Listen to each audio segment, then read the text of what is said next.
السلام عليكم الخوت. قبل ما نبدا الفيديو ديالي بس نفكركم في اللايك والاشتراك في قناه ديالنا الخوت، حيت هادشي هو اللي كيعاوننا باش نكملوا المحتوى ديالنا. كنتمنى يعجبكم الفيديو ونتلاقاو في الاخر ديالو.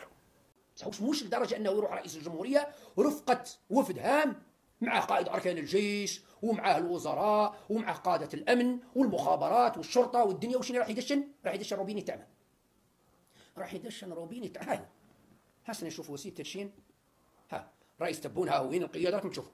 ابدا من مدير المياه، وزير الماء، الوزير النفط، القائد اركان الجيش، وزير الداخليه، مدير الشرطه، قائد الدرك، مدير المخابرات، البروتوكول، الدنيا الولات، الدنيا كلها كل حاضرين. ها راكم تشوفوا القياده العامه للدوله كاع راهي حاضره كلها، كل الوزراء وقاده النواحي وقائد اركان الجيش وكذا، والدنيا هانيه. ها وزيد الله يبارك وكذا، وطبع علي رد بالك وشني وراهي النتيجه. هاي وين النتيجه؟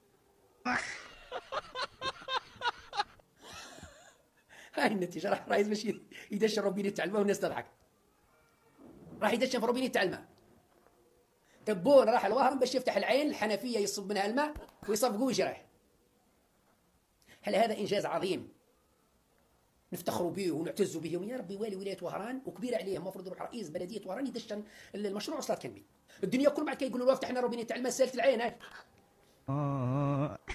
Est-ce que quelqu'un peut m'expliquer pourquoi les rois du Maroc, ils ont tous des noms d'iPhone, s'il vous plaît? Hein? Pourquoi ils ont des noms d'iPhone comme ça? Et ouais, Elias, moi je trouve que c'est dommage. C'est dommage qu'un influenceur comme toi, qui a beaucoup d'abonnés, plutôt que de chercher à apaiser les choses, cherche plutôt à envenimer les choses. Tu touches à quelque chose qui est sacré, comme un drapeau. Un roi est comme un drapeau, comme tout ce qui représente une nation. Et tu en fais des blagues. Et derrière, quand tu vas avoir des gens, des Marocains qui vont venir toucher à leur tour à ce qui est sacré pour toi dans tes commentaires, ou simplement parler de l'Algérie, ou critiquer l'Algérie, eh bien, tu vas réagir comme ça. Qu'est-ce que vous en avez à foutre de ce qui se passe en Algérie? Je parle de mon bled, c'est un réseau social, là c'est une chaîne algérienne, c'est pour les Algériens. Il y a le hamar, il y a le hamar. Tu vois, Elias, tu vas faire une syncope. Arrête de te rendre malade avec ces histoires. Si tu veux faire des blagues, fais des blagues sur l'Algérie. Tu dis que tu es une page algérienne. Vas-y, fonce. Ou si tu veux faire des blagues sur le Maroc, fais des blagues sur des choses qui sont acceptables. Ne touche pas au symbole d'un pays. Il y a Hassan II. Et puis ensuite, Mohamed VI. Donc j'aimerais bien savoir où sont passés Mohamed 1, 2, 3, 4, 5 pour qu'ils passent de Hassan II à Mohamed VI. Maintenant, Elias, vu que tu poses la question, je vais t'expliquer dans cette vidéo qui sont les 5 Mohamed avant Mohamed VI. On va commencer par le premier, Mohamed Ier. Il prend le pouvoir en 1636, succède à son père Moulay Ali Sherif, qui est le fondateur de l'actuelle dynastie Alaouite. Rendez-vous compte, 1636. En France, à l'époque, on a Louis XIII, on n'a même pas Louis XIV. En France, à l'époque, on est à 160 ans de la Révolution française. Et bien, à ce moment-là, on a Mohamed Ier au Maroc. Mohamed Ier est connu pour avoir récupéré la ville d'Oujda. Il est parti également à Tlemcen qu'il a rasé, pillé. Il a fini par signer un accord avec le Pacha d'Alger en 1647. Passons maintenant à Mohamed II. Il s'agit de Mohamed ibn Ismaïl. Il est le neveu de Mohamed Ier, fils du grand roi marocain, l'un des plus grands rois marocains de la dynastie, Moulay Ismaïl. Mohamed bin Ismaïl est le 9e dirigeant de la dynastie actuelle des Alaouites. Et son père a été beaucoup plus connu, puisque lui n'a dirigé que 2 ans. Son père était beaucoup plus connu pour avoir unifié le Maroc et pour avoir tenté à plusieurs reprises de prendre Alger. Et à chaque fois, il a perdu face aux Ottomans. On arrive à Mohamed III, qui est encore le neveu de Mohamed II. Il s'agit de Mohamed ibn Abdullah ibn Ismaïl. Il est le 12e dirigeant du Maroc sous la dynastie Alaouite et il a régné pendant 32 ans. Son fait d'armes, ce qui l'a rendu célèbre, c'est qu'il est le premier souverain dans le monde à avoir reconnu officiellement l'indépendance des États-Unis. Le Maroc est le premier pays au monde, c'est dire si c'est un État très ancien, voire le plus vieil État au monde, à avoir reconnu l'indépendance des États-Unis. Et ça, ce n'est qu'une brive de l'histoire millénaire du Maroc.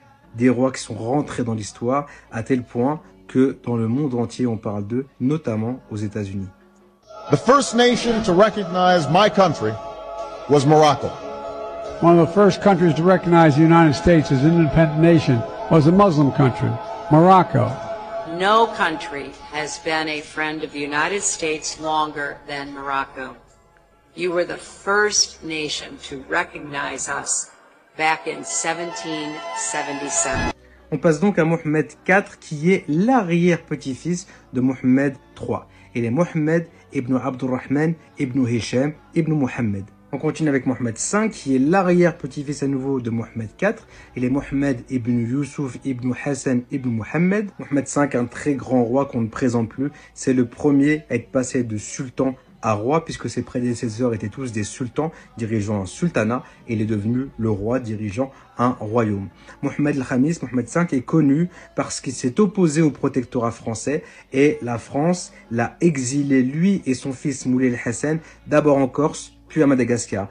Ils ont essayé de mettre un roi fantoche à la place, Mohammed ibn Arafat, et le peuple marocain s'y est opposé. Sous l'effet de la population, Mohammed ibn Arafat a abdiqué et la France a été obligée de ramener Mohammed al-Khamis et son fils Moulay al-Hassan. Mohammed al-Khamis est connu parce que c'était un roi très proche de son peuple. Il n'avait pas de garde du corps, il était hafid al-Qur'an, il était connu, plein d'anecdotes tournent sur lui, notamment à Rabat, où parfois il ramassait des enfants qui allaient à l'école pour les déposer à l'école. Il était très proche de son peuple. Et voilà pourquoi il y a aujourd'hui Mohammed VI, parce que avant lui, le royaume du Maroc, ne serait-ce que dans la dynastie alaouite, on ne parle même pas des dynasties précédentes, on ne parle même pas des Saadiens, des Mérinides, des Almohades, des Almoravides, des Idrissides. Juste dans celle-ci, on a ces Mohammed. Ça vous donne une idée de ce qu'est l'histoire incroyable et millénaire du royaume du Maroc. It was 1 year ago today we rolled our motorhome on its side in the Garaffi Desert in Spain. Whilst backing out of a hill climb, we lost control and overturned it. And inside was a bit of a mess. Bearing in mind this had been our home for the last 3 months, it was an awful thing to go through. Help came in the form of a man called David from the local village who told us to leave our van there and he'll sort it out in the morning. We were glad to find it there still the next day, which was the first hurdle to get over. And then David rocked up with a digger and 2 helpers, and we spent the entire day emptying the van and getting it righted again on its 4 wheels. It was a very long day indeed, but eventually we succeeded. Testament to Mercedes, it started straight away, and if we assess the damage, yes, we've lost the wing mirror indicator and dented the wing. Moving to the back, there's some dents and scratches, and we've busted the pillar there.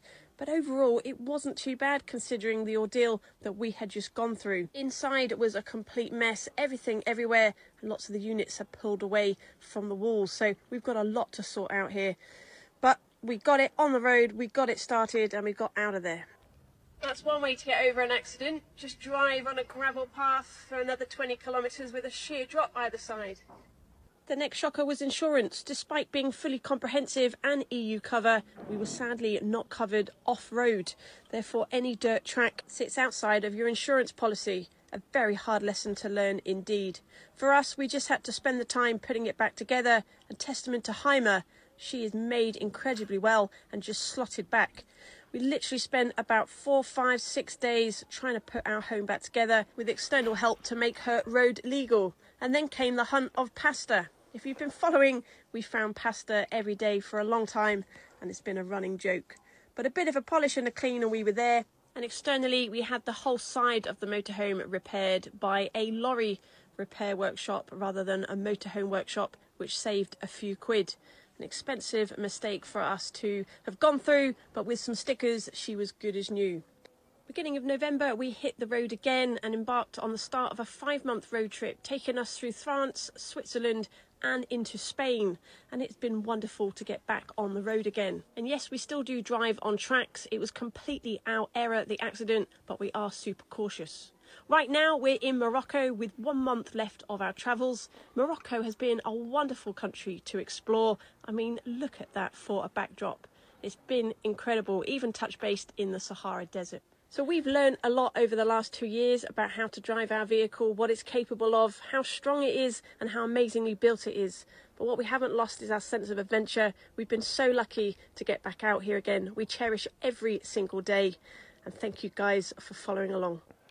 السلام عليكم الخوت، كانت هذه النهايه ديال الفيديو ديالنا. هذا فيديو واحد من بزاف ديال الفيديوهات زوين في القناه ديالنا الخوت اللي كنتمنى يعجبكم، وشكرا بزاف على الدعم ديالكم، حيت انه فضل الله سبحانه وتعالى من فضلكم نتوما